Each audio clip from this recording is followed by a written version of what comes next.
Welcome to our latest broadcast we're doing right now with Lance Walla. And here's a man who should need no introduction, but I want to make sure all of you know who he is. Charlie Kirk has single-handedly mobilized the next generation of conservatives and Christians in the unreachable youth and millennial bracket. And somehow, through his own catalytic style and chaotic approach, he has cobbled together some kind of an idea that captured so much imagination. Even the president himself, Donald Trump, recognized this guy is carrying the future of America for the next generation. And I want you to meet him and hear from him in person. Charlie Kirk, welcome. Lance, thank you. You're on fire right now because I understand that you're like 80% over the quota of where you were last year for the same event. Well, we didn't have it last year for obvious reasons because of the lockdowns. Right. We wish we could have, but yeah, I mean, we're at 2,500 young conservative women here. It's pretty amazing. Young conservative women. I'll bet you there's a lot more out there, and I'll bet you I've got a demographic with a lot of the parents probably because that's my age demo. But what are you seeing out there that they're resonating with? What are they responding to in your message? A couple different things. I mean, I talked about this a little bit this morning. I think there is a growing desire and a growing appetite for order in the midst of chaos of our entire society. I think that conservatives must be very clear about what we stand for and why we stand for it, such as things that are eternal, things that are divine, things that have proven to work. We must be rooted in empiricism and not just abstractions, so not just these kind of one-off sound bites, but instead we should really be clear about what we value, which is we want people to have meaningful relationships first with their creator, then hopefully with a significant other, come into a union where they build something that can outlive them, like a family. Right. That is how a civilization continues. And I think you see here at this Young Conservative Women's Summit here in Dallas, that is not a message you hear in secular social media culture or in college campuses. And I think that there's an incredible amount of momentum we have here, Lance. I mean, we could have had this even bigger. The largest ever young conservative female summit that we know of in history. You know, and my daughter, of course, went to college here in a secular campus. She graduated, magna cum laude, and I asked her, I said, what was it like?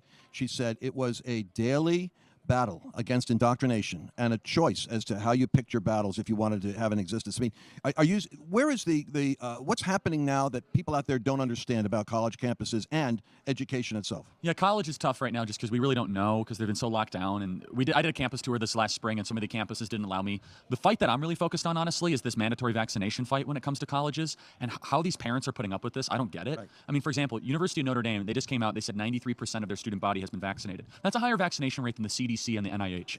Stop it. And listen, did you see that? And nobody's carrying this soundbite. When I think when they were asked at the CDC what percentage of the employees working there have been vaccinated, and they looked around, they said 40, 50%. You got to figure if only half of them are actually vaccinated that they know of, what do they know? Or what are they thinking that obviously we're not getting? That's a pretty reasonable question, and I'm not inherently anti-vaccine. I don't like being told to do something without someone explaining the reason for it, and definitely I'm not taking this vaccine, not at all. But I know people that have, and they have some reasons that they justify themselves to take it. Well, the younger you are, the less sense it makes, and that's the logic of it. So nobody that's ever had COVID has died of having it twice. So, right. So the colleges are requiring this. How can they do that? How can they make a student get vaccinated, and why are parents passive over this? So I don't know the law around it. There's a lot of good lawsuits happening. I know that.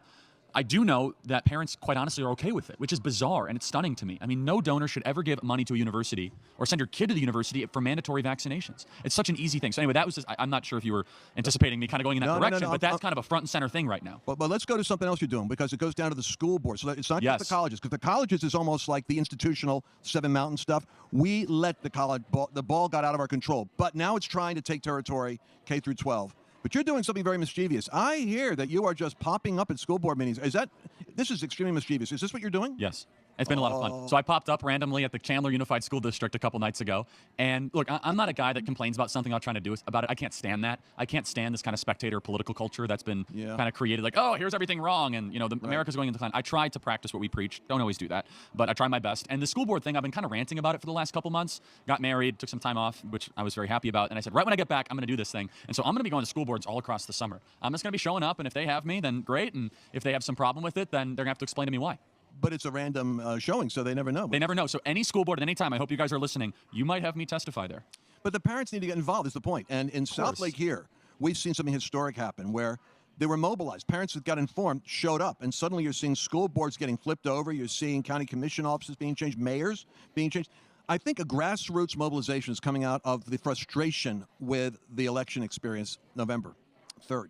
There's a grassroots pushback. Is that what you're seeing here? I'm seeing it all over my audience. Yeah, totally. I think the school boards have now become the place where all this kind of pent-up frustration kind of is now getting kind of has a platform. It now has an area where this is, and people are kind of all angry about their own thing, and it's kind of fun. It's magical. It's like, okay, this is where we're going to air this all. And by the way, it's the best place. It's kind of this kind of like sandbox for the airing of grievances of everything that's been happening wrong. Where some people are like, you know what? They have the vaccines, and some people are like, I don't like the masks. Some people are critical race theory. Some people this transgender thing. I'm like, keep coming. This is the place to do it. And actually, it's actually a place where you can make a meaningful difference. I'm like, I'm going to go write a letter to my congressman. Like, yeah, that's fine, terrific. Yeah. And your Facebook protest doesn't work unless you're in their district anyway. So they really don't care what your opinion is. The school boards are the perfect place for this. And you know what? I have a theory on this. I have a theory that Americans, for the most part, they tend to be 70% of American, the conservative, leaning conservative element. They're not by nature protesters. They're not by nature going to break windows and yell and scream.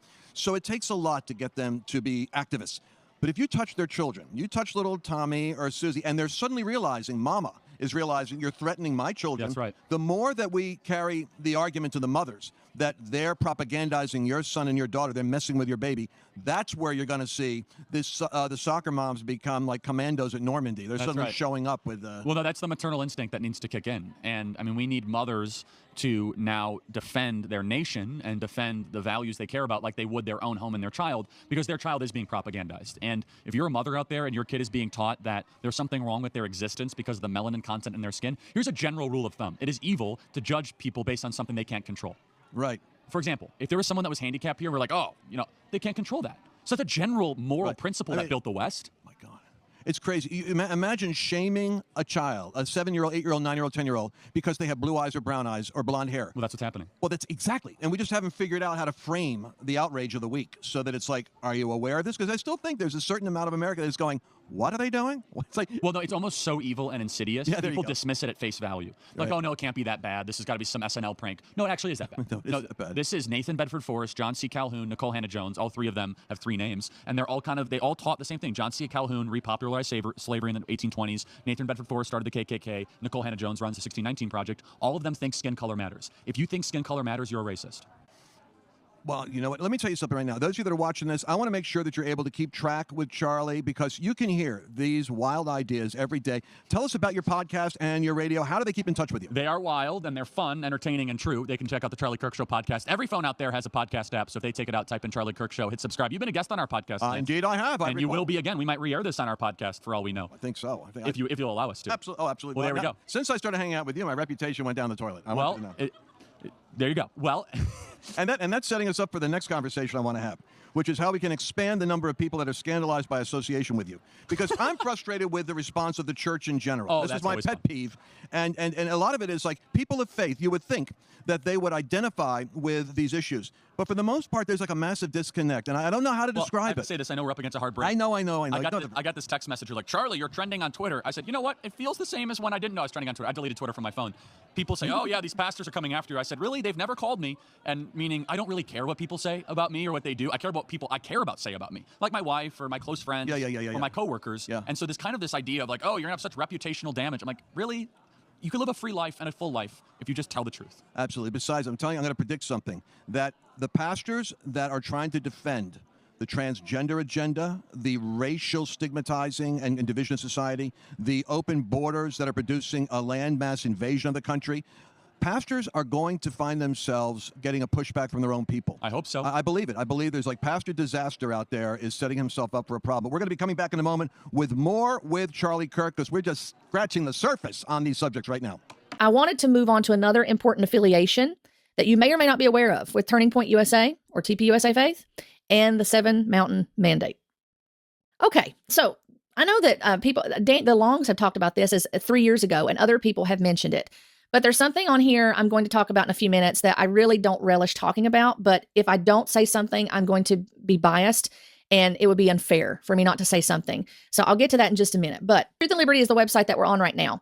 And you can see on here, if you are watching the video, you may recognize who this is. This is Andrew Womack. And he is a pastor. He is also the one that helped to start this Truth and Liberty, along with a few other people, such as Richard Harris. And I think Lance Wallnau may have been involved in this. But you can see here, the mandate is to educate, unify, and mobilize. And as you go down through here, I found the leadership is Andrew Womack and Richard Harris. Now, when you go to the About Us, I'm going to go to the Who We Are. I want to read this to you in case you can't see the video.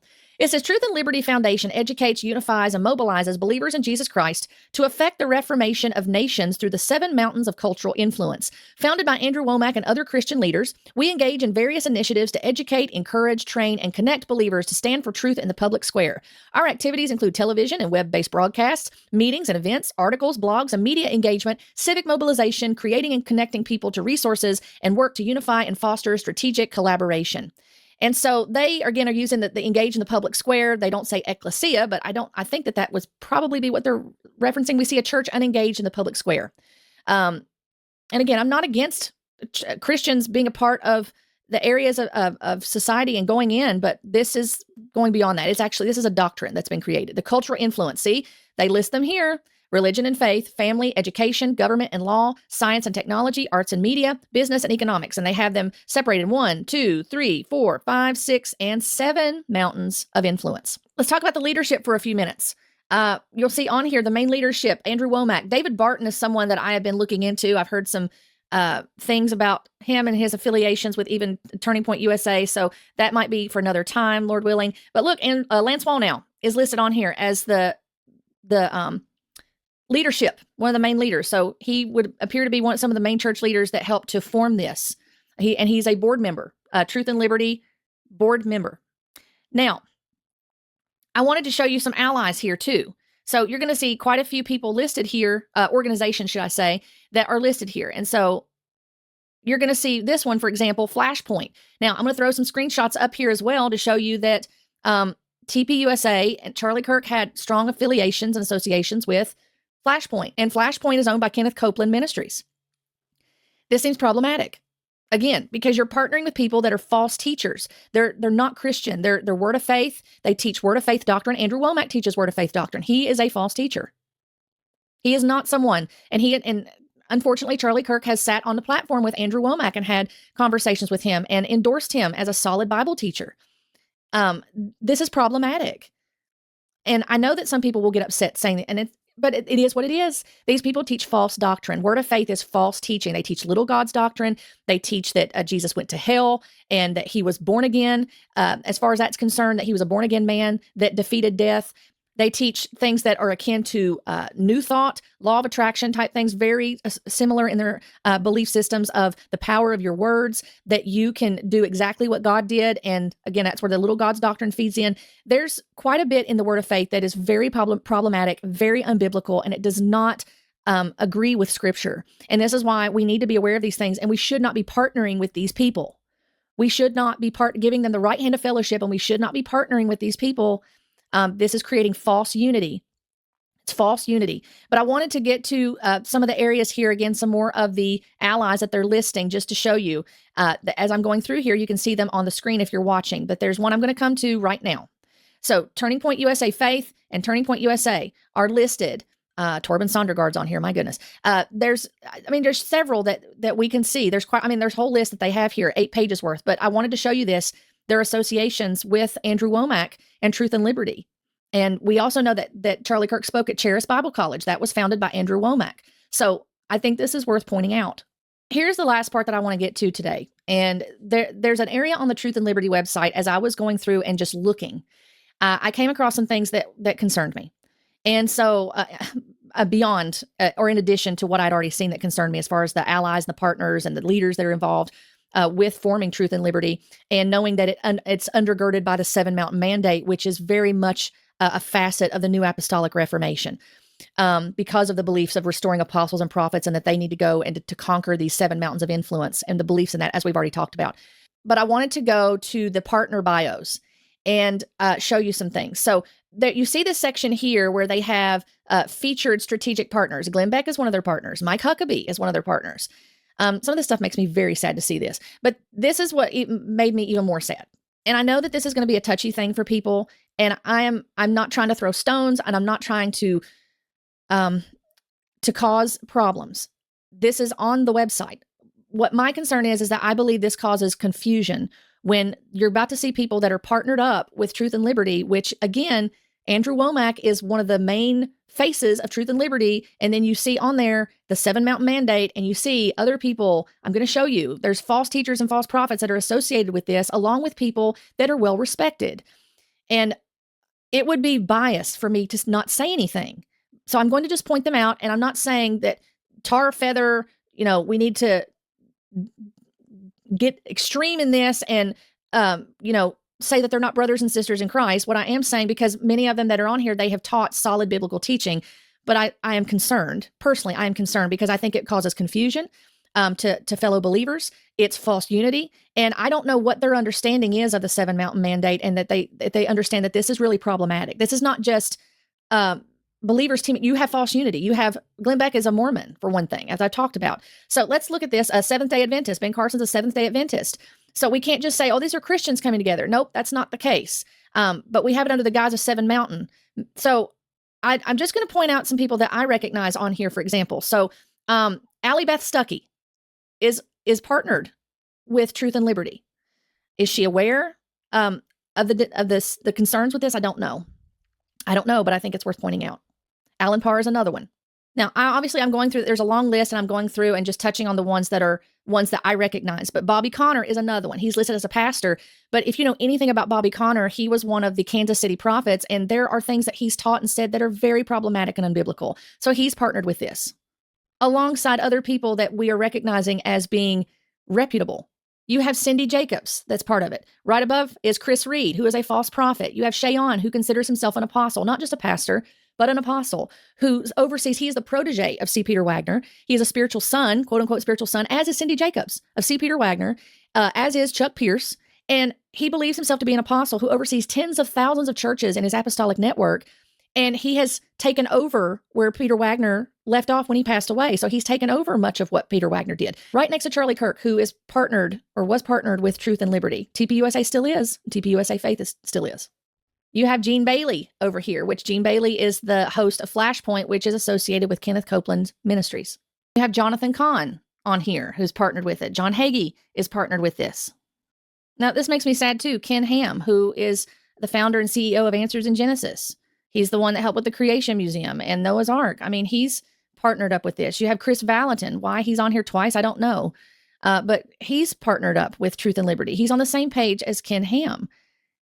And forgive me, again, I'm not trying to be problematic here or divisive. I'm simply pointing out that you have individuals that are well respected in the Christian circles as of Ken Ham. Chris Valentin is not well respected. He is a false prophet, for one thing, and he believes himself to be a prophet, and he is the prophet at Bethel Church in Redding, California. I don't see how this can't cause problems when people would look at this website and they would see someone who they respect like Ken Ham, and then they see Chris Valentin and they're thinking, why are they coming together in this organization? Why are they doing that? Chris Valentin made an appearance for a third time. You see Lance Wall now. I mean, you may see people that I don't recognize. I've seen some of these people. I know that Kristen Hawkins, she's the Students for Life of America to defend the pro-life. Again, I'm not against pro-life. I'm just saying, what are we doing here? Man, Chris Valentin is all over this. He just keeps popping up like a bad penny. You have Mario Murillo that's associated with this. You have Mel Gibson that's associated with it. You have Randy Clark, who is associated with it, believes himself to be an apostle. Was part of the Toronto Blessing. You have Ray Comfort that's showing up on here that's partnered with Truth and Liberty. Again, that's overseen by Andrew Womack and other leaders under the teaching of the Seven Mountain Mandate. You have Rodney Howard Brown that's part of this Truth and Liberty organization. He's another false teacher. He's known as the Holy Ghost bartender. He was part of, he's been part of these movements, and he teaches falsely about prosperity gospel, word of faith, all the unbiblical teachings that we can find that related to this. And now part of the Seven Mountain Mandate too.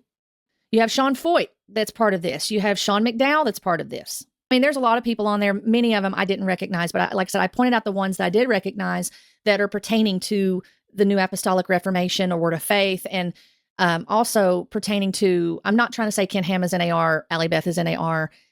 At the same time, what are people supposed to think if they've come out of this movement and they come across this, if they're looking into things and they see people that they respect, that they trust, that are partnered up with people, let alone they're partnered with Andrew Womack, that's overseeing this, and then Lance Wallnau and others, and they're coming under this belief system of the Seven Mountain cultures of influence, and maybe it's cushioned or maybe it's couched a little differently, it's softened just a smidge differently, but it's still the Seven Mountain Mandate. If you really take time to look into this, this is not a benign thing that we're talking about. And we're not talking about you just being a Christian in the workplace and sharing your faith and ministering to others in a biblical way. We're not talking about that. This is talking about dominion theology. and people will try to say it's not that and try to say, well, there's nothing to see here. And there will be people that will be very upset with me even saying something, drawing attention to people that are viewed as being solid and saying something. And I want to say this too, the ones that I noted there, I'm personally reaching out to them online on their websites and contacting and just saying, I found this on the website. I think you need to really consider your affiliations with this and look into it further because of the Seven Mountain Mandate and its associations, heavy associations with the New Apostolic Reformation, which is very problematic. I think that we need to be very cautious in what we're coming together with other people on, and we need to make sure that we understand, first of all, that, again, we cannot partner with false teachers. We're not to do that. We're not to associate and fellowship with them. We're not to partner with them in order to do something politically as far as trying to do that, which, again, it's not just political. This is a religious belief. This is a doctrine that's been formed from the Seven Mountain Mandate. It's not a benign thing. Even though, Lance Wallnau will even talk about how Bill Bright and Lauren Cunningham, which Lauren Cunningham was the YWAM founder, Youth with a Mission, which there's issues in and of itself with all of that. And then the stories change a little bit with how that came to be with Bill Bright and Cunningham coming together. And then, there's other things that Wallnau has thrown in with this. I think he was a senator, maybe, Michael Kotz, that died, and that he alleges that he got this vision of seven mountains. And then Michael Kotz says, no, that's actually later. That's not what happened. And he came back to life according to his saying that his wife resurrected him. And Kim Clement's infused in that with prophesying to Kotz, who died a few years ago. And so it's just this whole culture, but doctrine that's been perpetuated from the NAR, from the hypercharismatic and the Word of Faith and all the things, the latter rain, all the stuff that runs into this whole cesspool of the NAR. And they believe the church is to govern, regardless of what they want to say out of one side of their mouth, after they've said other things out of the other side of their mouth, they believe in dominion theology. And that involves the church taking over, conquering these seven mountains of influence.